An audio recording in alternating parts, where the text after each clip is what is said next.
Antony Blinken selaku Menteri Luar Negeri Amerika Serikat dikabarkan telah tiba di Turki pada Jumat 5 Januari 2024 untuk memulai kembali tur di Timur Tengah selama seminggu.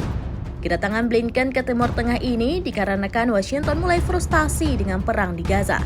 Selama kunjungannya, Blinken akan datang ke Israel untuk menekan Perdana Menteri Benjamin Netanyahu agar berbuat lebih banyak untuk melindungi warga sipil di Gaza.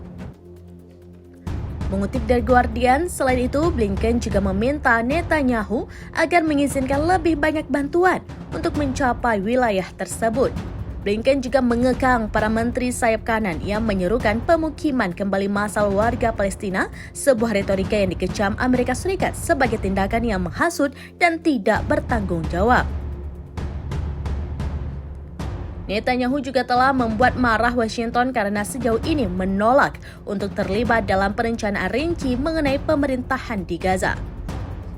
Dengan kabar kedatangan Blinken ini, para menteri Israel pun kelabakan dan bergegas menawarkan beberapa proposal pasca perang dan mengulangi janji-janji sebelumnya bahwa militer akan melakukan transisi ke taktik yang lebih murah bagi warga sipil. Pada hari Kamis, Menteri Pertahanan Israel Yoav Gallant menyarankan agar Israel tetap menjaga kendali keamanan di Gaza.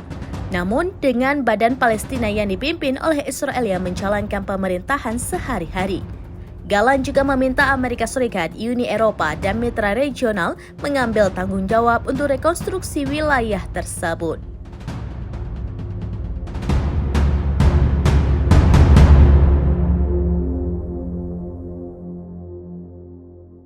Download Tribun X sekarang, menghadirkan lokal menjadi Indonesia.